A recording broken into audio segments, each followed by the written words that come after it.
जनवादी socialist party के राष्ट्रीय अध्यक्ष डॉक्टर संजय चौहान हमारे साथ हैं। डॉक्टर साहब, आपने समाजवादी पार्टी से गठबंधन किया है और अभी सीटों को लेकर क्या बातचीत चल रही है, क्या बंटवारा हुआ है कुछ? देखिए, सीटों को लेकर के आज मुझे कहा गया है कि आपके सीटों पर आज निर्णय हो जाएगा और देर होने की वजह से कार्यकर्ताओं में भी थोड़ा असंतोष है और कहीं न कहीं अब हमारे वोटरों और कार्यकर्ताओं में गलत संदेश जा रहा है। इसलिए हम चाह रहे हैं कि हमें जो कुछ भी देना है, जो कुछ भी हमारे लोगों को लड़ाना है, वो समाजवादी पार्टी द्वारा स्पष्ट कर दिया जाए, जिससे कि पूरे प्रदेश के कार्यकर्ता दल और पार्टी के साथ लग करके प्रत्याशियों को जिताने में लग जाएं। अच्छा डॉक्टर संजय चौहान जी, ये बताइए कि अपने पार्टी का वोट बैंक क्या है, आधार क्या है, कौन कौन से, चूंकि जातीय समीकरण चल रहे हैं तो अपना कौन सा जाति में ज़्यादा प्रभाव है? देखिए, अगर जाति समीकरण की बात करें तो उत्तर प्रदेश के लगभग सभी जिलों में लोनिया चौहान समाज का वोट है और एक बड़ा जनाधार है। 10 मंडल ऐसे हैं, उन मंडलों की विधानसभाओं में निर्णायक वोट है। यह अलग बात है कि जो जाति पॉलिटिकली ऑर्गेनाइज नहीं है उसकी संख्या रहते हुए भी लोग कहीं गिनती नहीं होती, न उसकी बात होती है। चौहान समाज अभी तक पॉलिटिकली ऑर्गेनाइज नहीं था, जिसको हमने समाजवादी पार्टी के साथ लग करके विगत 4 सालों में ऑर्गेनाइज किया है और जो भाजपा का वोट था अब पूरी तरह से समाजवादी जनवादी पार्टी गठबंधन में खड़ा है और एक निर्णायक वोट है।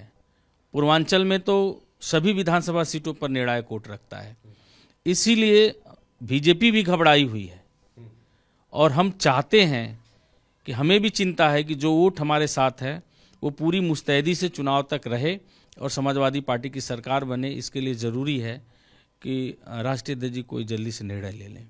अच्छा डॉक्टर साहब, 2019 के चुनाव में तो आप भाजपा के साथ गठबंधन में थे और उसके बाद 2012 के चुनाव में तो भाजपा से अलग क्यों हो गए? क्या कुछ नीतिगत बातें? देखिए, भारतीय जनता पार्टी के दर्शन और विजन में न तो जनवाद है न समाजवाद है और वैचारिक हमारा तालमेल न होने की वजह से हमने भारतीय जनता पार्टी से आगे न चलने का फैसला लिया था साथ में। और कहीं न कहीं मुझे लगा था कि जो सोच हम वामपंथियों की है, जनवादियों की है, वही लक्ष्य समाजवादियों का है और हमारा और अखिलेश जी का साथ एक लंबा दौर तक चलेगा और आगे भी चलेगा। मुझे पूरा भरोसा है, क्योंकि अखिलेश जी की भी यह जिम्मेदारी बनती है कि जिस समाज को वो खड़ा किए हैं उस समाज के लोगों को संतुष्ट करें और साथ लेकर के चलें। आपने कितनी सीटें अखिलेश यादव से मांगी हैं अपने पार्टी के लिए? देखिए, हमने लगभग 10-11 सीटों की सूची हमने राष्ट्रीय अध्यक्ष जी को दिया था और शुरू में भी जब मैं अखिलेश यादव जी के साथ चलना शुरू किया तब भी मेरा ये लक्ष्य था कि हमारा ये लक्ष्य नंबर ऑफ सीट्स कितना लड़ाना है ये नहीं है। हमारा लक्ष्य भाजपा की पूंजीवादी और फांसीवादी नीति के खिलाफ है और भाजपा की सरकार को हटाना है और समाजवादी पार्टी की सरकार लाना है। ये हमारे लक्ष्य में था और आज भी है और कल भी रहेगा। इसलिए हमने दूसरे विकल्प की कहीं भी चर्चा नहीं की, न मेरे दिमाग में आज भी कोई दूसरा विकल्प है। लेकिन अगर यहाँ कुछ नहीं होगा तो कार्यकर्ता और समाज जहाँ चाहेगा, मेरी मजबूरी है कि मैं उनके साथ जाऊँ। एक सवाल और उठता है कि चाहे राष्ट्रीय लोकदल हो, चाहे सुभाषपा हो या महान दल हो, अपना दल कमेरावादी जैसी छोटी पार्टी, अभी उसका कोई भी अभी आधार नहीं है बहुत, उनको सबको गठबंधन में सीटें अलॉट कर दी गई हैं। आपकी अभी ये जनवादी पार्टी सोशलिस्ट की सीटें क्यों नहीं हुई, क्या वजह है इसकी? देखिए, अब ये जो कुछ भी विषय है ये राष्ट्रीय अध्यक्ष जी का है। हम लोग 2019 के लोकसभा के चुनाव से अखिलेश यादव जी के साथ हैं और लगातार उनके हर संघर्ष में और लगातार हम लोग संघर्ष करके समाज को जोड़ने का काम किया है और मैं समझता हूं कि मेरे लिए वो अच्छा सोचे हैं और अच्छा ही करेंगे और मेरे समाज को निश्चित रूप से सम्मानजनक भागीदारी देंगे। अखिलेश यादव जी अपने कई लोगों से कह रहे हैं कि चुनाव लड़ो, तैयारी करो, जमीनी आधार तैयार करो, यानी जो टिकट मांगने आए हैं उनको टिकट की जगह आश्वासन दिया जा रहा है कि टिकट मिलने के बाद, जीतने के बाद जो सरकार बनेगी उनको एडजस्ट किया जाएगा। कहीं उस एडजस्टमेंट की श्रेणी में आप भी तो नहीं? अब निश्चित तौर पर सरकार बनेगी तो मेरे कार्यकर्ताओं को एडजस्ट करने का उन्होंने पूरा भरोसा दिया है। मैं भी विधानसभा का चुनाव नहीं लड़ रहा हूं और इसी भरोसे में कि निश्चित तौर पर हम सब लोगों को साथ लेकर के चल रहे हैं, तो सरकार बनेगी तो हम सब लोगों का ध्यान रखेंगे और विधानसभा में भी जब लोकसभा में मेरा उनसे गठबंधन था तो उनके पास 37 टिकट था, तो 37 टिकट में भी एक लोकसभा का टिकट उन्होंने मुझे दिया था।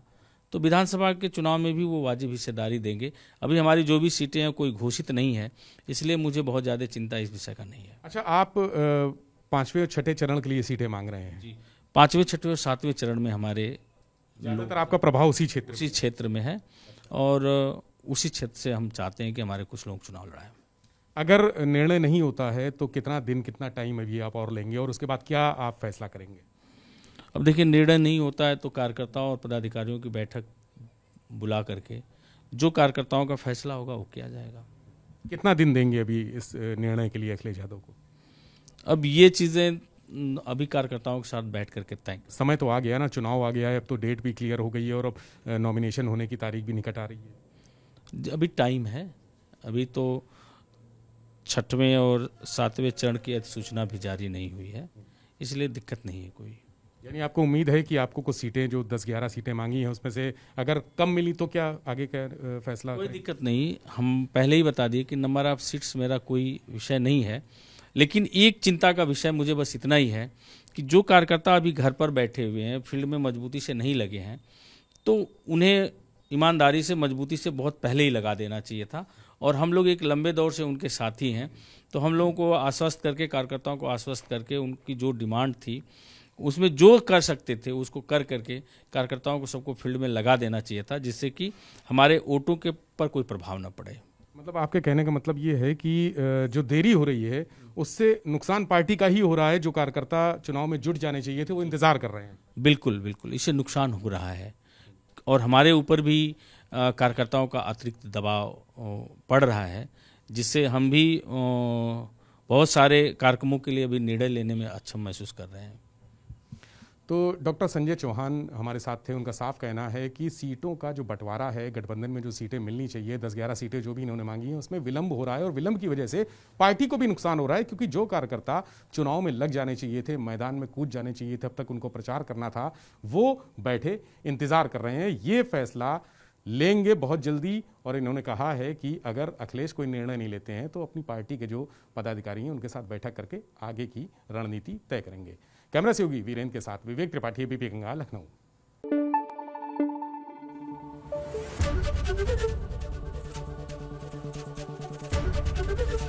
एबीपी गंगा, खबर आपकी, जुबान आपकी।